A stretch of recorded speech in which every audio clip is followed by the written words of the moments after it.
Wanita asal Papua, Aprilia, lewat salah satu tulisannya berjudul Mawar Merah Tanpa Akar, berusaha menceritakan dinamika kehidupan sosial dan politik yang terjadi di Papua. Kisah kelam para seniman dan penulis sastra di Papua membuat Aprilia harus siap dicap sebagai seorang separatis karena karya tulisnya.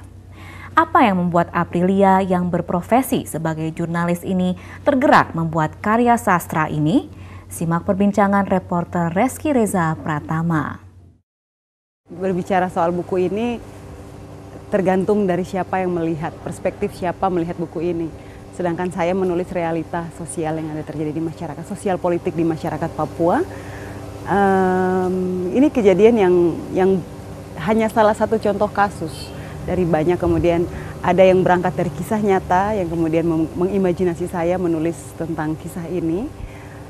Ketika orang Papua melihat menulis sastra atau bukan cuma sastra, seni atau apapun, memang sangat identik kemudian diberi cap separatis.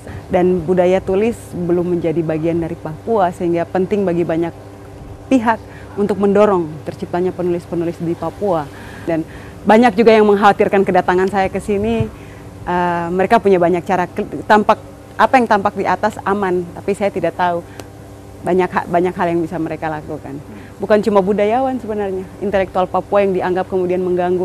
Artinya mereka membantu, mereka berbicara soal kondisi real Papua secara intelek. Mereka kemudian harus berakhir dengan kematian. Sehingga penting bagi saya juga berbicara soal Papua, masalah Papuanya sendiri. Karena penganalogian saya tadi, Indonesia ini sebuah keluarga yang sedang duduk makan di sebuah meja makan yang sama, tetapi setelah keluarga ini hidup ada selama kurang lebih dari tahun 45 sampai tahun 69, kemudian mereka mengadopsi seorang anak laki-laki atau anak perempuan berkulit hitam, tetapi mereka tidak menaruh orang Papua itu di meja makan yang sama. Mereka biarkan si anak adopsi ini di bawah dan makan makanan dengan menu yang berbeda dengan orang Indonesia, sehingga dialog yang sedang dibicarakan orang Papua itu adalah sebuah proses. Dalam analogi saya bahwa proses mereka mengambil si anak adopsi ini, mari kita duduk sama-sama di meja makan yang sama dan makan menu makanan yang sama. Artinya kita tetap berjuang untuk sesuatu dengan cara-cara yang baik tanpa harus mengorbankan lagi orang Papua lain dalam bentuk apapun. Seberapa besar sekarang diskriminasi di Papua itu sendiri terhadap orang di luar Papua ataupun orang Papua itu sendiri? Seberapa besar diskriminasi? Kalau diskriminasi, kalau saya mengatakan itu diskriminasi berlapis dalam segala aspek kehidupan orang Papua. Kami didiskriminasi di sekolah, kami didiskriminasi dalam hal budaya.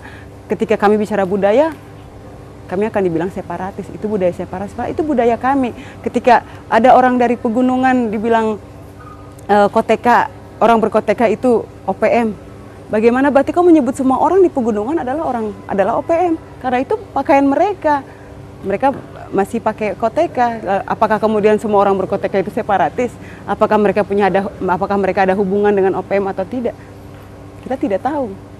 Pengalihan dari sebuah bentuk pergerakan untuk didiskriminasikan sebuah gerakan separatis. Stigmatisasi ya mungkin terhadap kita dalam hal seni budaya ketika melihat persoalan-persoalan Papua dengan seni budaya. Mereka ada sedikit kekhawatiran bahwa dengan budaya ini kemudian bisa mempersatukan orang Papua, kemudian bisa dengan gerakan yang lebih besar bisa berjuang untuk kemerdekaan Papua, sebuah proses revolusi, total revolusi di Papua, mungkin seperti itu. Sehingga ketika ada usaha seorang seniman muncul, itu tetap akan dibayang-bayangi oleh mereka maksudnya.